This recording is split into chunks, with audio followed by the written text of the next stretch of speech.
Estimados, estimadas, me presento. Mi nombre es Nuria Romero García y soy docente de la Universidad Internacional de La Rioja, UNIR.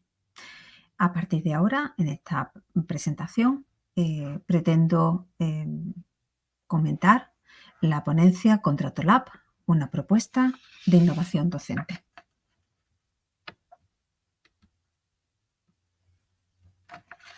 En la introducción desarrollo el contenido de la propuesta que a continuación voy a presentar, cuyo título es Clase invertida y redlining en inglés jurídico, precisión, claridad y transferencia a tools. La pregunta que lanzo a modo de reflexión es la siguiente: ¿puede el redline guiado convertir vocabulario aislado en desempeño contractual en tools?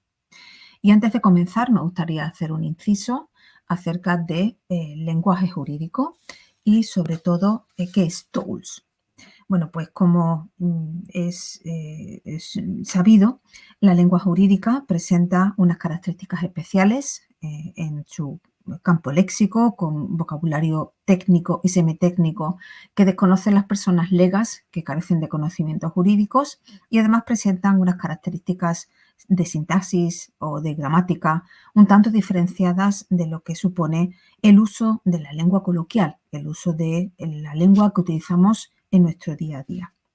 Así que, de la misma manera que existen determinadas certificaciones para acreditar los conocimientos de inglés de modo genérico y que están pautadas en diferentes niveles, pues también existe una certificación que pretende acreditar en 3 diferentes niveles los conocimientos de la lengua jurídica inglesa. Hablamos de la certificación TOEFL, que se denomina Test of Legal English Skills.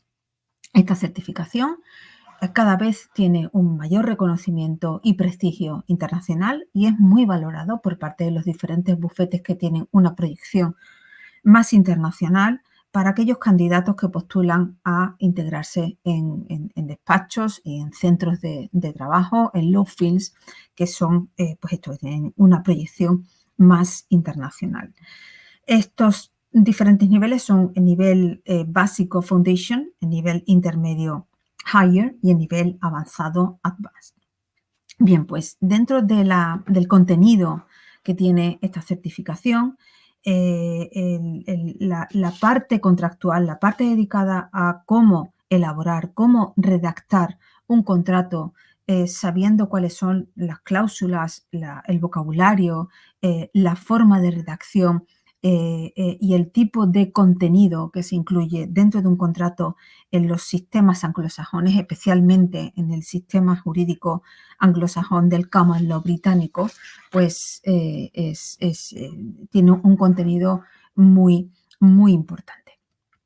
Bueno, pues en la preparación de esta certificación TOEFL, es cierto que se detecta una brecha importante, y es que el alumnado maneja una serie de términos, sobre todo, como hemos dicho anteriormente, técnicos y semitécnicos, pero una vez que se adquieren esos términos, no siempre es posible llevarlos a la redacción de cláusulas claras y precisas.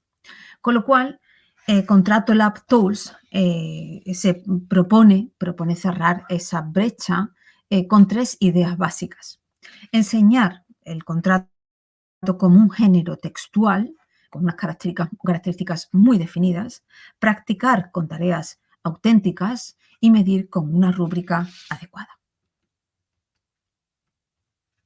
En primer lugar, nos planteamos este itinerario con una duración de unas 4 o 6 semanas aproximadamente. Y con ello se pretende combinar el método de la clase invertida, el close reading de contratos, los talleres de redlining con checklist lingüístico, la metodología de drafting sprints con justificación y las micronegociaciones con minutas. Cuando hablamos de todo ello, se documenta en el portafolio adecuado. Cuando hablamos de, por ejemplo, utilizar en esta metodología cápsulas breves y quizzes, hablamos de recursos que pueden ser o bien vídeos o bien lecturas de una corta o una breve duración, en torno a unos 4 o 8 minutos, y después proponer un mini test inmediato para activar el conocimiento antes de impartir la clase. ¿Qué es lo que se pretende? Pues trasladar la teoría fuera del aula y consolidar la memoria mediante el retrieval practice. Por su parte, también se pretende utilizar la técnica del close reading para intentar marcar los riesgos, ¿no? Y los riesgos que se puedan detectar en la redacción de cláusulas contractuales. Más adelante, en las siguientes pautas, se intenta utilizar el redlining para corregir, por ejemplo, aspectos como la modalidad, en la utilización de auxiliares tipo shall, must y will, las preposiciones técnicas tipo and, the, pursuant to, y la consistencia terminológica y la puntuación jurídica.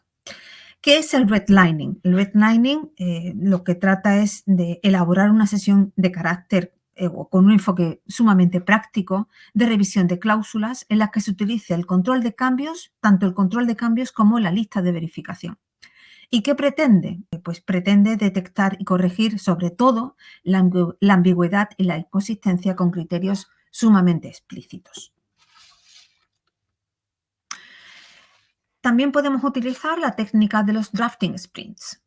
La regla es simple cuando se utiliza esta metodología. Trata de analizar la cláusula contractual antes de elaborar una redacción más clara y más precisa y hacer la diferencia entre el antes y el después. Y sobre todo analizar el tránsito y el por qué se utiliza una redacción antes y una redacción después. Lo que se trata es de aclarar y de elaborar una redacción más clara y más precisa.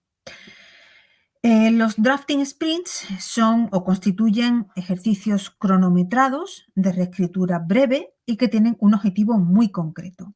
Y, como decía anteriormente, lo que se trata, con el objetivo que trata este tipo de ejercicios, es pasar de la detección a la producción clara y precisa, con un formato de ejercicio que tiene una duración de 15 minutos, 15-20 minutos aproximadamente. La micronegociación es un poco la parte que cerraría este ciclo, ¿no? Y con esa micronegociación se intenta poner en práctica una simulación breve de unos 15-30 minutos aproximadamente y que pretende acordar, pues como mucho, una o dos variables dentro de esa redacción de contratos o de cláusulas contractuales clara y precisa. ¿Qué se pretende? Pues practicar un lenguaje funcional, es decir, que se propongan ideas, que se maticen ideas, que se cierre de manera que se llegue a través del acuerdo a la redacción final. Y también pues documentar acuerdos siguiendo la estructura y el vocabulario, utilizando el vocabulario más adecuado. ¿Qué tipo de herramientas vamos a utilizar en este itinerario? Pues un checklist de los diferentes riesgos que se puedan correr cuando estamos elaborando este tipo de cláusulas contractuales. La rúbrica analítica, que sea capaz de medir la precisión léxica, la cohesión, la ambigüedad, la corrección y la justificación. Utilizar las plantillas que normalmente se utilizan para elaborar este tipo de cláusulas contractuales y hacer la comparativa entre el raw plain English, es decir, el ver la comparativa el antes de redacción de cláusula contractual con un lenguaje claro y preciso y después, y hacer la comparativa pues utilizando también, por ejemplo, el control de cambios. Dada la importancia y el uso que se puede hacer de la IA, podemos permitir el uso de IA como copiloto en este itinerario metodológico para idear pues, colocaciones y proponer reescrituras de diferentes tipos de cláusulas que puedan estar elaboradas y redactadas con un lenguaje más arcaico. Pero el uso de la IA debe ser analizado con la trazabilidad de prompts y con la justificación que se haga en cada momento a través de esos prompts. Evidentemente, podemos hacer una comparativa entre el uso de este tipo de herramientas IA y el uso o el no uso de IA, de manera que podamos verificar cuál es el contenido que se va adquiriendo sin IA y con IA. Por lo tanto, ¿qué pretendemos medir si ponemos en práctica este tipo de metodologías? Pues el acierto en las colocaciones y en las preposiciones, la reducción de la ambigüedad en los borradores que se redacten antes de la redacción definitiva, el rendimiento en mini-tools, es decir, el rendimiento que se puede hacer para adquirir las competencias y poder acreditarlas a través de la certificación tools, y la autoeficacia, es decir, el objetivo es aumentar en un 20% aproximadamente la precisión léxica y disminuir en un 30% aproximadamente en ambigüedades que se señalen a través de la rúbrica. A modo de cierre, simplemente lanzamos una reflexión. Si te interesa una docencia que replique los resultados medibles, pues te invito a explorar Contrato Lab Tools y vuelvo a la pregunta inicial: ¿cómo se reduce la ambigüedad sin perder precisión? Bueno, pues muchísimas gracias y espero que la ponencia sea de su interés.